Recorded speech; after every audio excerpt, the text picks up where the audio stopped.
Ha llegado el momento de presentarte en este día este estudio bíblico, esta pequeña reflexión, una reflexión que nos lleva a Hechos capítulo 6, elección de 7 diáconos. En aquellos días, como creciera el número de los discípulos, hubo murmuración de los griegos contra los hebreos de que las viudas de aquellos eran desatendidas en la distribución diaria. Entonces los 12 convocaron a la multitud de los discípulos y dijeron: «No es justo que nosotros dejemos la palabra de Dios para servir a las mesas. Buscad pues, hermanos, de entre vosotros a 7 varones de buen testimonio, llenos del Espíritu Santo y de sabiduría, a quienes encarguemos de este trabajo. Y nosotros persistiremos en la oración y en el ministerio de la palabra». Versículo 5. Agradó la propuesta a toda la multitud y eligieron a Esteban, varón lleno de fe y del Espíritu Santo, a Felipe, a Prócoro, a Nicanor, a Timón, a Parmenas y a Nicolás, prosélito de Antioquía, a los cuales presentaron ante los apóstoles, quienes, orando, les impusieron las manos. Y crecía la palabra del Señor, y el número de los discípulos se multiplicaba grandemente en Jerusalén. También muchos de los sacerdotes obedecían a la fe.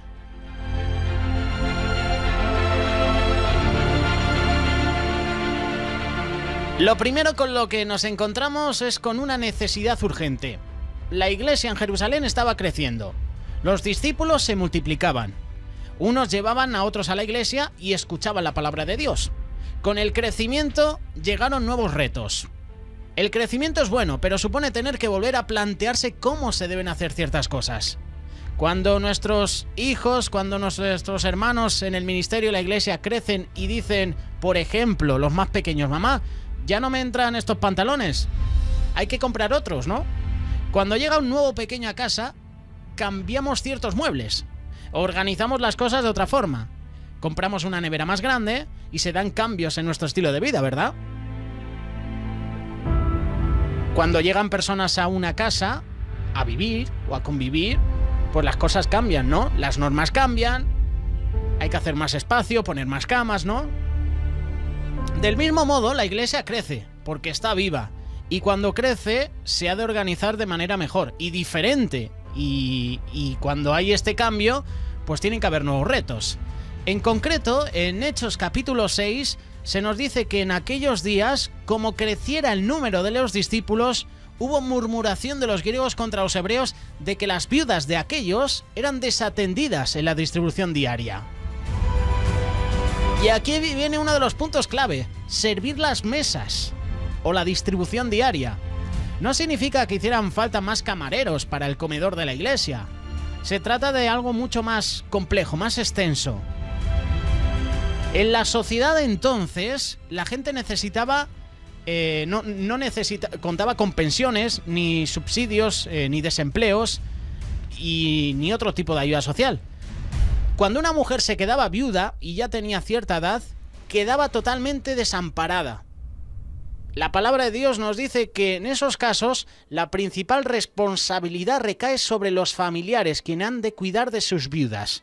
Si algún creyente o alguna creyenta tiene viudas, que las mantenga y no sea gravada la iglesia, a fin de que haya lo suficiente para las que en verdad son viudas. Lo dice 1 Timoteo capítulo 5, verso 16. Porque si alguno no provee para los suyos y mayormente para los de su casa, ha negado la fe y es peor que un incrédulo. 1 Timoteo 5:8. Entonces, ¿qué viudas son de verdad consideradas viudas, entre comillas? Aquellas que no tienen familiares que las sostengan. Estas deberían ser cuidadas por la iglesia, porque si no, su destino era acabar desamparadas y mendigando por las calles. Esto es lo que hacía la iglesia de Jerusalén: cuidaba de sus necesitados y les proveía de alimento y otras necesidades materiales. Vemos una iglesia, por lo tanto, que no solo tenía una buena doctrina, sino que además tenía buenos frutos de amor y también misericordia. El servir las mesas, esto ya mirando en diferentes estudios bíblicos a través de internet, se refiere por tanto al ministerio de atención a los necesitados, al lugar de encuentro donde la ayuda se distribuía. Pero no solo la comida, sino también muy probablemente ayudas económicas, incluso también la ropa y cualquier otra necesidad física. Por supuesto, las viudas no solo iban a las mesas a por comida y dinero, sino también para hallar unas palabras de consuelo, palabras de consejo, de aliento en sus dificultades. Muchas veces los que servían las mesas debían conversar con las viudas, orar con ellas, preocuparse por sus vidas. Los diáconos que iban a atender las mesas no debían ser menos administradores de la iglesia, sino también hombres de gran calibre espiritual, hombres que daban palabras de vida en momentos difíciles. Muchas veces al diácono de la iglesia le tenemos como el hombre que se encarga de que las sillas estén colocadas, de que dé la bienvenida a la gente, pero también el diácono tiene que tener palabra para animar, palabra para bendecir. Y seguramente tú vas a una iglesia y seguramente tú notas el cambio, sea para bien o para mal. Ves que la iglesia crece o que la iglesia mengua. Nosotros como iglesia también hemos de afrontar nuevos retos. Cada vez hay más niños que formar en la palabra, más familias que pastorear. Tenemos incluso un local que mantener, de cuidar, y a medida que el Señor siga dando crecimiento a esta iglesia, también habrá entre nosotros nuevas necesidades que cubrir. Los discípulos, dice la palabra, que se multiplicaban y el crecimiento puede traer problemas incluso a veces. En este caso trajo dos problemas. Un primer problema era que al haber más gente, también había más opiniones sobre cada tema. Fijémonos que en la primera discusión en la iglesia de Jerusalén no fue todo sobre asuntos doctrinales, sino sobre aspectos prácticos. De hecho, hoy en día pues hay pocas iglesias que tengan discusiones teológicas. Cuando oímos de problemas en esta o aquella iglesia suele ser por razones prácticas. ¿Cómo se ha gastado el dinero? ¿Por qué se ha cambiado la hora del culto? ¿Por qué las sillas no son de color morado? ¿Quién ha comprado esta alfombra? ¿Por qué el grupo de alabanza ya no es el que era?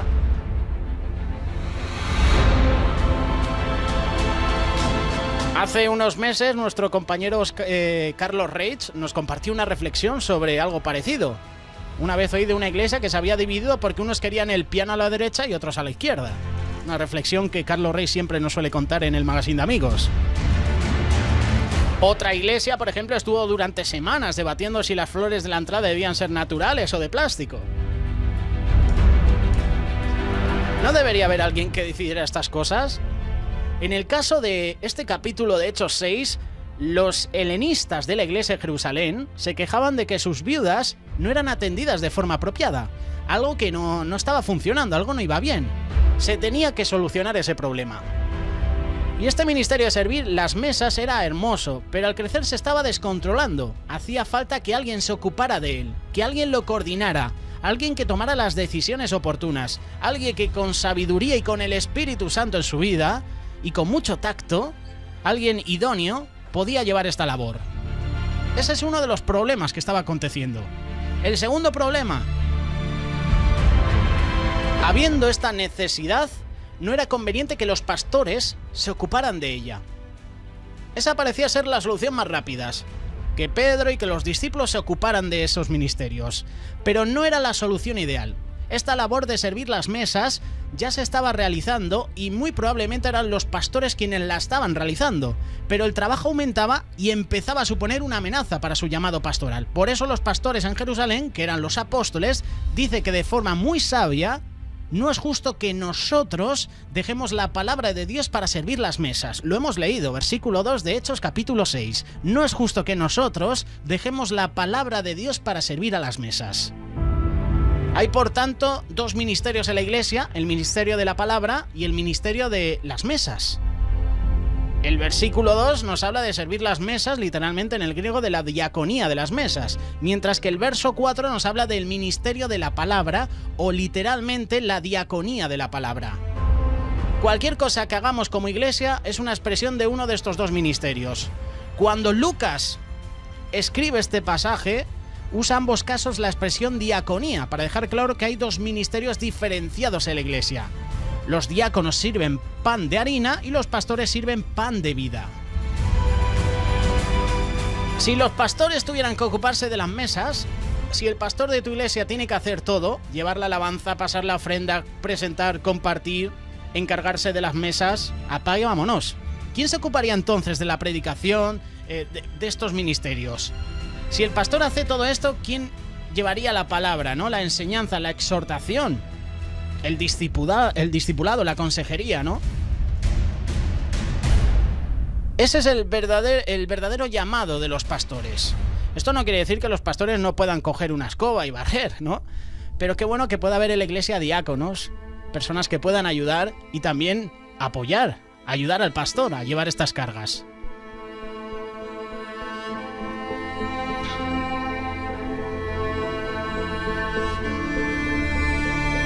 También este capítulo nos presenta la solución. Hemos presentado dos pequeños problemas que se pueden ver, pero también está la solución. Los apóstoles escuchan el problema y plantean la solución a la iglesia. Entonces los 12 convocaron a la multitud de los discípulos y dijeron: no es justo que nosotros dejemos la palabra de Dios para servir a las mesas. Buscad pues, hermanos, de entre vosotros a 7 varones de buen testimonio, llenos del Espíritu Santo y de sabiduría, quienes encarguemos de este trabajo, y nosotros persistiremos en la oración y en el ministerio de la palabra. Evidentemente, otros hermanos deben ocuparse del ministerio de las mesas, pero estos hermanos no pueden ser cualesquiera, sino que han de reunir unos requisitos. Buscad, pues, hermanos, de entre vosotros a 7 varones de buen testimonio. Para empezar, buen testimonio, llenos del Espíritu Santo, importante también, y de sabiduría, a quienes encarguemos este trabajo.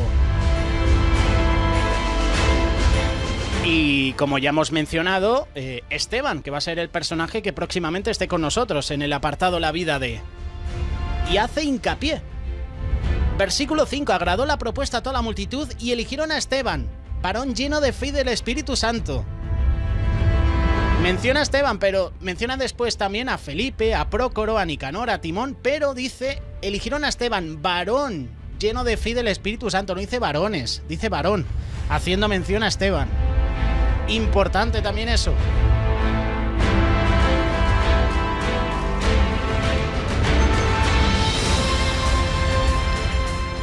Los requisitos de los diáconos son muy similares a las cualificaciones de los pastores. En 1 Timoteo 3:8 dice que cuando el apóstol Pablo ha descrito cómo han de ser los pastores, continúa hablando de los diáconos diciendo asimismo, haciendo mención a los diáconos.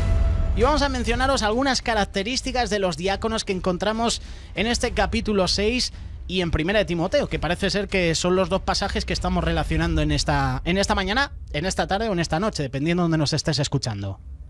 Los diáconos deben ser varios hermanos, para empezar. Aquí dice que buscaron a 7. Buscar a 7 hermanos, 7 diáconos. Esta es la forma general que encontramos en la iglesia del Nuevo Testamento. El Señor Jesús no escogió un apóstol, sino 12 apóstoles.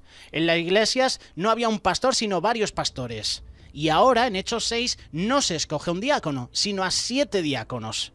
La pluralidad en el liderazgo de la iglesia es la práctica general que vemos en las Escrituras. No se pueden hacer las cosas por sí mismo.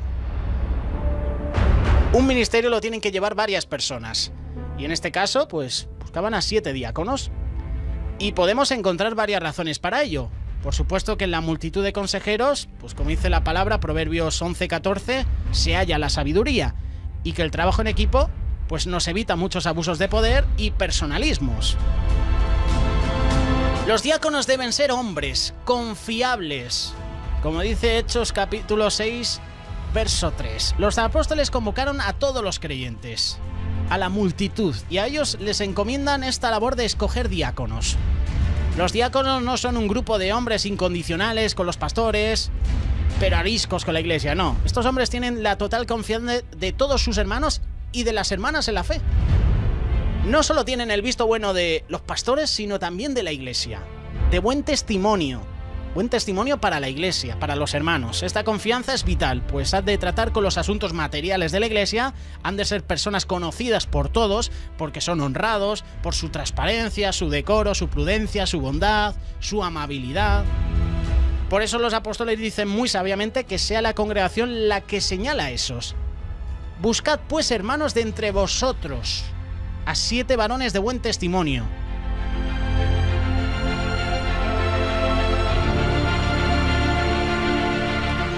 Los diáconos deben ser hombres espirituales. Hechos capítulo 6, verso 3. Continuamos. Y te puedes fijar que los apóstoles no dicen: buscad pues, hermanos, de entre vosotros a 7 varones que sean muy mañosos, ni 7 varones que tengan una carrera universitaria, ni 7 varones que tengan mucho éxito, que sean muy guapos.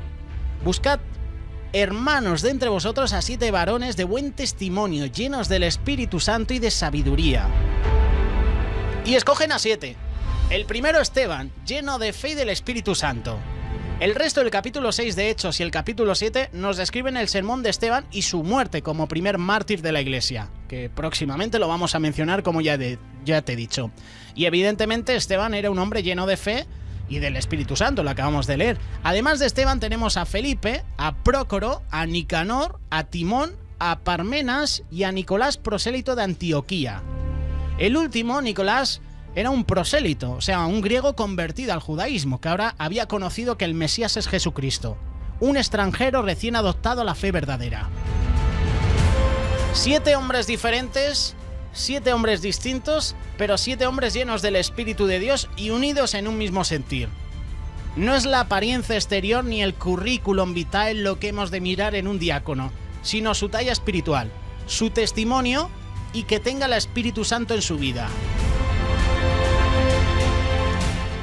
Todo el mundo en la Iglesia debe prestar servicio de algún modo. Algunos sirven con dones únicos, una cierta cantidad prestan servicio en una actitud oficial, pueden ser hombres o mujeres, como dice 1 Timoteo capítulo 3, verso 11. De hecho menciona a Feba, a todos los que conocemos el tema de los diáconos. Y las diaconisas también. Son modelos de servicio para Cristo y también para su Iglesia. Y las actitudes para tanto ancianos como diáconos son las mismas. Pero los diáconos funcionan bajo el liderazgo de los ancianos, bajo el liderazgo de los apóstoles, de los pastores. No obstante, los diáconos, ya sean varón o mujeres, deben ser considerados como líderes en la Iglesia. Deben llevar la delantera con el ejemplo, y cada Iglesia necesita el liderazgo pastoral y el del servicio. No podríamos lograr una cosa si no fuera por los hombres y mujeres que llevan la administración, la implementación, la aplicación de la palabra de Dios. Y según Hechos 6, capítulo verso 3, las personas que se buscaron eran hombres de buen testimonio, llenos del Espíritu de Dios y de sabiduría. Y menciona a Esteban, que era también lleno de fe. Y esas características identifican a 7 hombres de integridad. Y la pregunta que yo me hago, pregunta personal, pregunta que te dejo también para ti: ¿puedo yo y tú ser caracterizado como una persona de integridad, de buen testimonio, que el Espíritu de Dios está en mi vida? En una escala del 1 al 10, por ejemplo, ¿cómo se calificaría en cada una de esas 4 características? ¿En cuál es usted más débil? Por ejemplo, si usted es más débil en su fe, busque fe en una concordancia y haga un estudio de la palabra. Pida consejo al pastor, a la autoridad.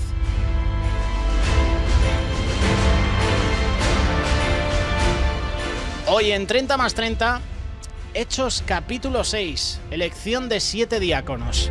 La semana que viene hablaremos de Esteban, primer mártir, Historia tremenda. Muchos ya la conocéis, ¿verdad? Los que la desconocéis, pues os vais a sorprender. Le hemos mencionado en este capítulo 6 de Hechos, pero la semana que viene tiene mucho que decir. Si tú quieres dejarnos algún comentario, alguna pregunta, alguna duda, envíanos un WhatsApp 607-824-824. 607-824-824.